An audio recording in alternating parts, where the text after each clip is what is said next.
नमस्कार। आज हम सुप्रीम कोर्ट के खालिया और आप कह सकते हैं काफी महत्वपूर्ण आपराधिक फैसले पर गहराई से बात करेंगे। ये मामला है दीपक कुमार साहू बनाम छत्तीसगढ़ राज्य 2025 INSC 929 जी। और ये जुड़ा है आईपीसी की धारा 450, 376(2) और पॉक्सो एक्ट के तहत हुई एक सजा से। हाँ, पॉक्सो यानी बच्चों को यौन अपराधों से बचाने वाला कानून। बिल्कुल। तो आज हमारी कोशिश रहेगी कि इस फैसले के जो जरूरी पहलू हैं उन पर बात करें, जैसे मामले के तथ्य क्या थे, कानूनी सवाल क्या उठे, दोनों तरफ से क्या दलीलें दी गईं जी। और जजों ने क्या कहा, किन पुराने फैसलों का जिक्र हुआ और आखिर में फैसला क्या आया। हाँ, ताकि हमारे श्रोताओं, खासकर वकीलों और लॉ स्टूडेंट्स के लिए ये जानकारी उपयोगी हो। सही बात है। तो चलिए शुरू करते हैं। सबसे पहले मामला क्या था, घटना क्या थी? जी, तो घटना है 3 अप्रैल 2018 की। एक करीब 15 साल की लड़की थी, वो अपने 11 साल के भाई के साथ घर पर अकेली थी। अकेली?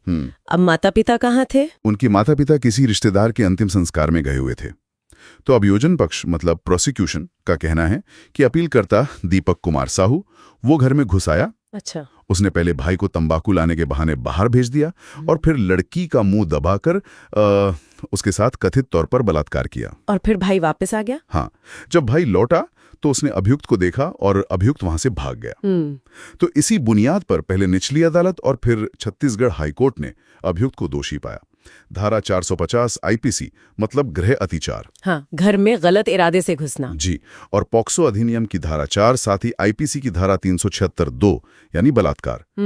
इन सब में मुख्य सजा 10 साल के कठोर कारावास की थी। 10 साल? तो इसी सजा के खिलाफ अभियुक्त सुप्रीम कोर्ट गया? बिल्कुल, उसी दोष सिद्धि और सजा को चुनौती दी गई थी। तो सुप्रीम कोर्ट में बचाव पक्ष ने क्या कहा? उनकी मुख्य दलीलें क्या थीं? देखिए, वकील ने मुख्य रूप से 3-4 बातें उठाई। पहली कि प्रोसिक्यूशन जो है वो अपना केस बिना किसी शक के साबित ही नहीं कर पाया, रीजनेबल डाउट जिसे कहते हैं। अच्छा, और दूसरी बात, जो पीड़िता है गवाह नंबर 2 PW2 उसका बयान भरोसे के लायक नहीं है, खासकर इसलिए क्योंकि जो मेडिकल रिपोर्ट थी वो निर्णायक रूप से रेप की पुष्टि नहीं करती। ये तो अक्सर एक अहम मुद्दा होता है ऐसे मामलों में। जी हाँ। तीसरा पॉइंट था कि पीड़िता और उसके भाई यानी PW2 और PW9 के बयानों में विरोधाभास है, मतलब तालमेल नहीं है। अच्छा, कोई और मुख्य दलील? हाँ, एक और बड़ी दलील ये थी कि प्रोसिक्यूशन ये साबित नहीं कर सका कि घटना के समय पीड़िता नाबालिग थी। अगर वो नाबालिग नहीं थी तो फिर पॉक्सो एक्ट कैसे लागू होगा? सही बात है, पॉक्सो तो नाबालिगों के लिए है। तो कोर्ट ने इन दलीलों पर क्या रुख अपनाया? सबसे पहले उम्र वाले सवाल को लेते हैं। जी, कोर्ट ने उम्र वाली दलील को तो बिल्कुल ही खारिज कर दिया, साफ तौर पर। कैसे? क्या सबूत थे? रिकॉर्ड पर 8वीं क्लास की मार्कशीट मौजूद थी। उसमें जन्म तारीख लिखी कि 09/2002। ओके। और माता पिता जो गवाह नंबर 1 और 3 थे, PW1 PW3, उन्होंने भी बयान दिए। इन सब से ये साबित हो गया कि घटना वाले दिन पीड़िता की उम्र 15 साल 5 महीने और 24 दिन थी, यानी नाबालिग थी। बिल्कुल। तो पॉक्सो एक्ट का लगना एकदम सही था, इस दलील में कोई दम नहीं था। ठीक है, ये तो स्पष्ट हो गया।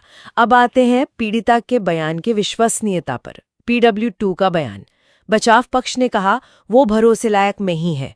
कोर्ट ने क्या माना? कोर्ट ने पीड़िता के बयान को बहुत ही महत्वपूर्ण माना, बल्कि आप कह सकते हैं कि पूरे फैसले का आधार ही वही था। अच्छा। हाँ, कोर्ट ने कहा कि पीड़िता ने घटना का जो ब्यौरा दिया वो साफ था, उसमें निरंतरता थी और वो स्वाभाविक लग रहा था, कोई बनावटीपन नहीं था। और सिर्फ इतना ही नहीं, उसका बयान उसके भाई PW9, माता पिता PW1 PW3 और जो चचेरे भाई बहन थे PW10 और PW14, उनके बयानों से भी मेल खा रहा था। अच्छा, मतलब करॉबोरेशन था। जी। और घटना के बाद पीड़िता का जो व्यवहार था, जैसे वो घबराकर अपनी चचेरी बहन के घर गई, वहां से फोन किया, कोर्ट ने उसे भी बिल्कुल स्वाभाविक माना। एक विक्टिम का जैसा रिएक्शन होता है वैसे ही था। लेकिन फिर वो मेडिकल वाली बात, बचाव पक्ष का कहना था कि रिपोर्ट में निर्णायक सबूत नहीं है, बाहरी चोट नहीं थी, हालांकि हाइमन फटे होने का जिक्र था। हाँ, ये एक बहुत अहम नुक्ता है जिस पर कोर्ट ने विस्तार से बात की। कोर्ट ने एकदम साफ कहा कि देखो भाई, बलात्कार के मामलों में अगर पीड़िता का बयान विश्वसनीय है, मजबूत है, तो सिर्फ इसलिए कि मेडिकल सबूत निर्णायक नहीं हैं या कमजोर हैं, उस बयान को खारिज नहीं किया जा सकता। ऐसा कोर्ट ने पहले भी कहा है ना? बिल्कुल। कोर्ट ने कई पुराने स्थापित फैसलों का हवाला दिया, जैसे स्टेट ऑफ पंजाब बनाम गुरमीत सिंह 1996 का केस था। फिर स्टेट ऑफ हिमाचल प्रदेश बनाम मंगा सिंह 2019 और हाल का लोकमल बनाम स्टेट ऑफ उत्तर प्रदेश 2025। इन सब में क्या कहा गया था? इन सब में यही सिद्धांत दोहराया गया है कि अगर पीड़िता भरोसेमंद है तो उसका अकेला बयान भी सजा दिलाने के लिए काफी हो सकता है। मेडिकल पुष्टि मतलब कोरॉबोरेशन कानून की जरूरत नहीं है, ये बस एक सावधानी का नियम है, प्रूडेंस का रूल है। अच्छा। कोर्ट ने वाहिद खान बनाम स्टेट ऑफ मध्य प्रदेश 2010 का भी जिक्र किया, जिसमें ये कहा गया था कि बलात्कार के अपराध के लिए पेनिट्रेशन इज सफिशिएंट, चाहे वो कितना भी कम क्यों ना हो। बाहरी चोट का ना होना ज्यादा मायने नहीं रखता। तो मतलब विश्वसनीय बयान सर्वोपरि है। जी हाँ, अगर वो विश्वसनीय है। ठीक है। और वो जो बयानों में विरोधाभास की बात कही थी बचाव पक्ष ने, पीड़िता और भाई के बयान में, कोर्ट ने उस दलील को भी ज्यादा वजन नहीं दिया। कोर्ट का मानना था कि कोई ऐसा बड़ा या भौतिक विरोधाभास, मटीरियल कॉन्ट्राडिक्शन नहीं था जिससे कहानी पर शक हो। कोर्ट ने फिर पुराने केसों का जिक्र किया, जैसे लेखाराज और जगदीश मामले। इनमें कहा गया है कि गवाहों के बयानों में थोड़ी बहुत ऊंच खींच, मामूली विसंगतियां होना तो स्वाभाविक है। कई बार तो ये सच्चाई का ही संकेत होती हैं, क्योंकि रटा रटाया बयान तो एक जैसा होता है। सही बात है। जब तक ये विसंगतियां मामले की जड़ पर असर न डालें, तब तक इन्हें नजरअंदाज किया जाना चाहिए। और कोर्ट ने पीड़िता के बयान के महत्व पर और कुछ कहा? हाँ बिल्कुल।